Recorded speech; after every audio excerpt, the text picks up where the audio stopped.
Good evening. It's Rita Wilkins, also known as the Downsizing Designer.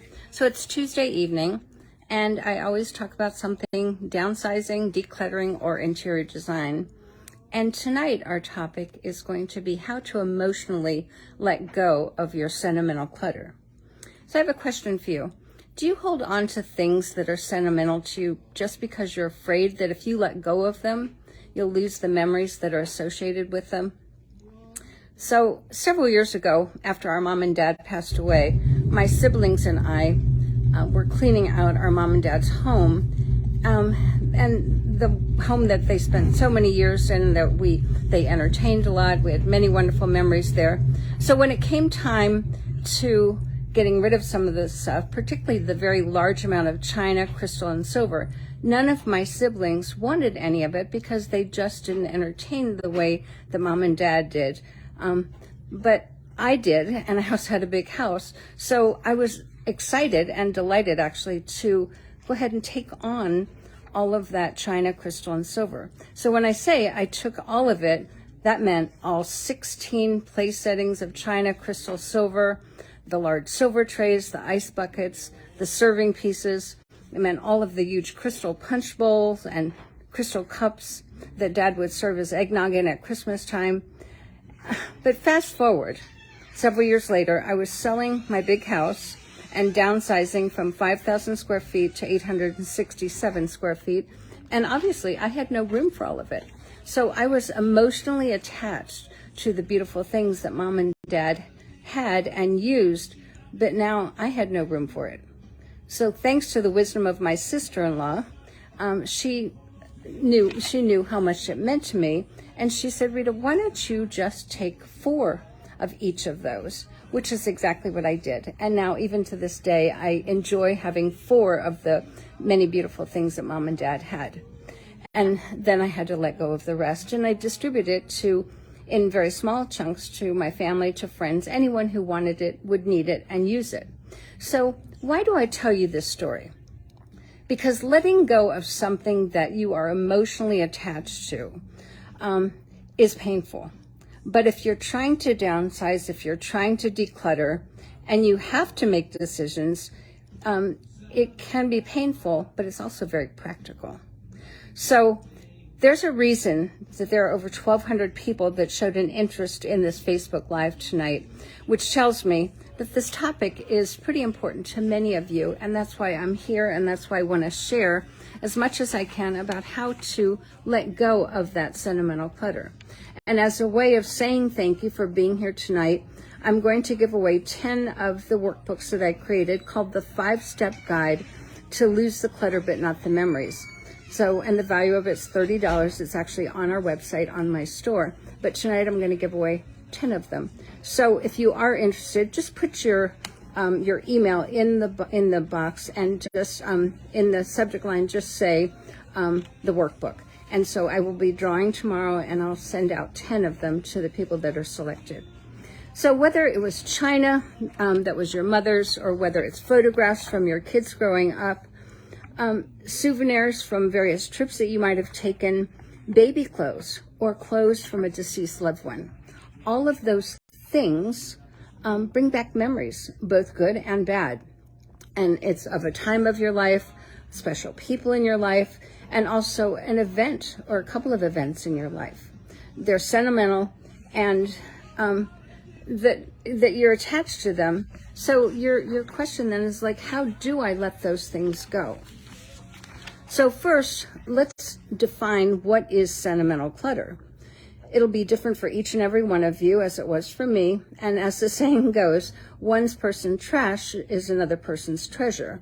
So the bottom line is, sentimental clutter is everything that we hold on to, things that we keep in our drawers, in our attics, basement, even if they no longer have a purpose. So we're attached. We tell ourselves we can't possibly get rid of them, even if they're just taking up space in our homes. When you think about it, look at maybe your now adult children, but look into their rooms and look in their bookcases, and you'll see high school trophies, you'll see teddy bears, you'll see plaques and awards. So why do we hold on to these things? So often we hold on to them because it's a way of staying connected to someone that we love, someone that's no longer with us. Even if kids are now in college or they're grown, it is a way for us to hold on. We look into their rooms and we see their teddy bear. But if someone is gone and passed away, it's also a way of honoring them and cherishing their memory, which we all try to do. A second reason that we hold on to things is guilt. And we're all probably guilty of doing this sometimes. Someone gave you a gift, you accepted it, and you feel guilty about giving it away. And then a third reason that we hold on to things is because we feel obligated. So if you have an inheritance, if you've received family heirlooms that might have been passed down from one generation to another, maybe it was something very special to your grandparents, oftentimes, we receive it, it sits in our home, and we feel guilty if we give it away, and we also feel obligated to take it. So we may not want it, we may not need it, may not even fit in our homes, and we may never use it, but we keep it because we feel obliged to honor them. And then another question that comes up is, how do we decide what to keep and what to let go of? So if you are sitting on a house full of stuff right now, you're saying, where do I begin? So you're overwhelmed. This is very normal. So what you want to do is really just, and I'll get into the more specifics of it, but just don't get overwhelmed. Just take one room at a time, one area of that room at a time. So the first thing you want to do when you're trying to decide what to keep and what not to keep is first remind yourself that your deceased loved one is no longer with you, your kids are no longer around, and their memory will live in your heart, not in that item. So if it's a deceased loved one, there might be, a special teapot, or if there is the teenagers, it might be their high school trophies, whatever it is. When you're faced with a house full and an attic full and a basement full of sentimental clutter, how do you decide what stays and what goes? So here's a couple steps. There's a useful exercise that I'd like to kind of just go over with you right now. So if you were to start your decluttering journey right now, pick one small area of your home that you want to remove sentimental clutter. So it might be like a dining room cabinet. So you might pick that one cabinet, then pick one shelf of that cabinet or one drawer of that cabinet. And if it's in a library, it's one bookcase, one shelf at a time. So as you look at that top shelf, let's say, if there's 10 items on that shelf, what you want to do is just pick 2 that are meaningful to you and then let go of the rest. Then you go to the next shelf, the next shelf. And if you think about it, if you take 2 items away from something like 10 maybe on the shelf, rather quickly, you've gotten rid of almost 80% of your sentimental clutter. Now, I'm not going to say that it's going to be fast because it's not always, but if you make a decision that you are going to decide, then try that shelf method and just one shelf at a time. Look at all of the items and say, I'm only going to take 2 things that really mean a lot to me. The other things are going to go away. So another way to do this is to set a goal for what you want to accomplish in that particular room, in that area of the room. And then that's when you say one shelf at a time, one drawer at a time. Most people, want to take on this whole project as if, they can do the whole house in a weekend. Well, you can't. You can't do it well. So, and remember, there are going to be triggers, and that's almost a warning. Certain things you'll look at and you'll start crying, or, you'll get angry or upset. So for sure you'll be triggered at some point in the process. So many years ago, I was triggered by our dad's little 199 Timex alarm clock, and it wasn't anything to do with the clock. It had everything to do with the fact that when I saw it for the first time in 10 years, I was triggered by the memory of him winding that clock to get up to provide for our family. That's what made me cry. And so my sister saw that, and she reminded me that it wasn't the clock. It was the memory of what it held. So the clock went away. I took a picture of it, wrote a story about it, did a shutterfly on it. And so one day my kids and my grandchildren will understand why it made Mom cry. So the third thing to do is to remain focused. So in spite of all the emotional triggers that likely you will come up with. Set a timer, limit the amount of time, because downsizing sentimental clutter is emotionally exhausting.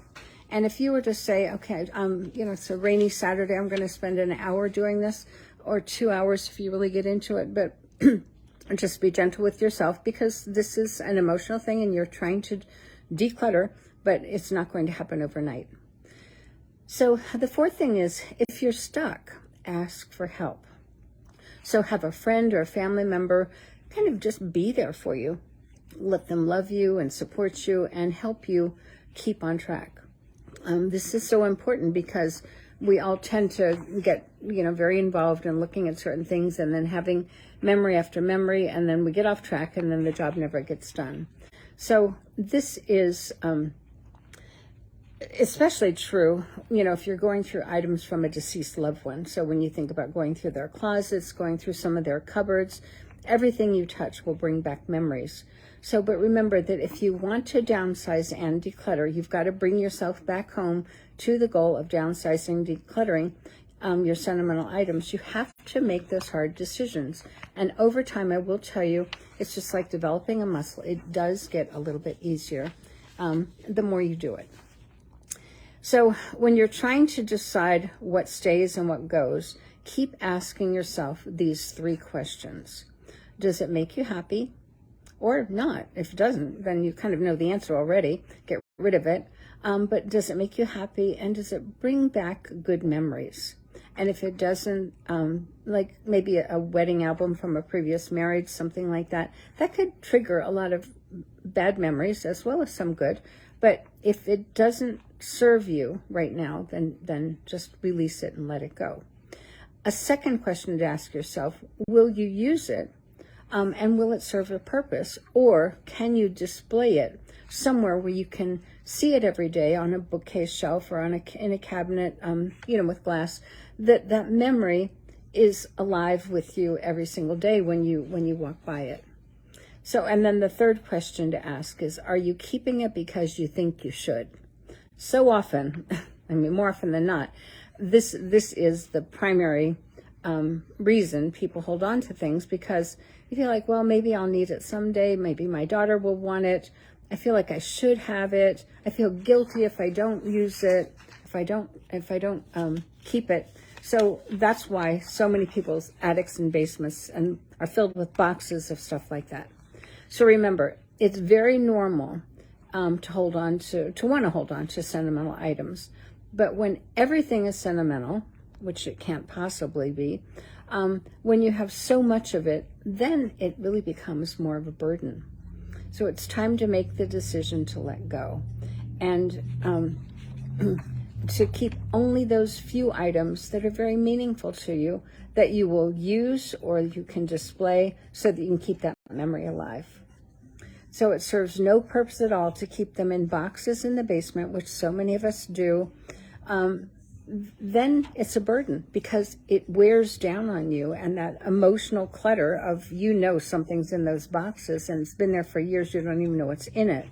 So, and that's what we do as human beings. We kind of hide stuff, and so we put it in boxes or in closets.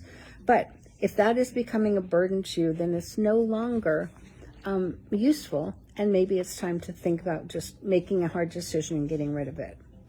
And so for your own sake and for the sake of your loved ones too, that will follow you, just get rid of it and let it go.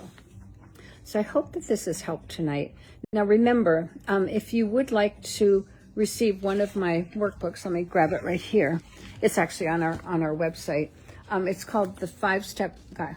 It's going to be backwards too. 5-Step Guide to Lose the Clutter but Not the Memories, How to Downsize Your Sentimental Clutter.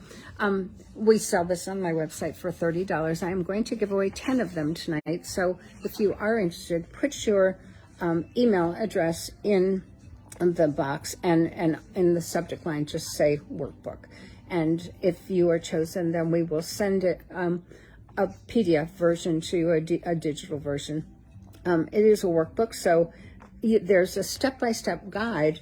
Kind of show it to you right now, but I've created this chart, and in this chart it talks about different types of clutter and why that clutter is important to you. How does it make you feel? How would you feel if you let it go? And then how to let it go. So it was a simplified way of removing the clutter. So my email is ritawilkins@ritawilkins.com. And if you are interested, just email me. And if you win, then we'll send it out to you tomorrow. I hope this helps.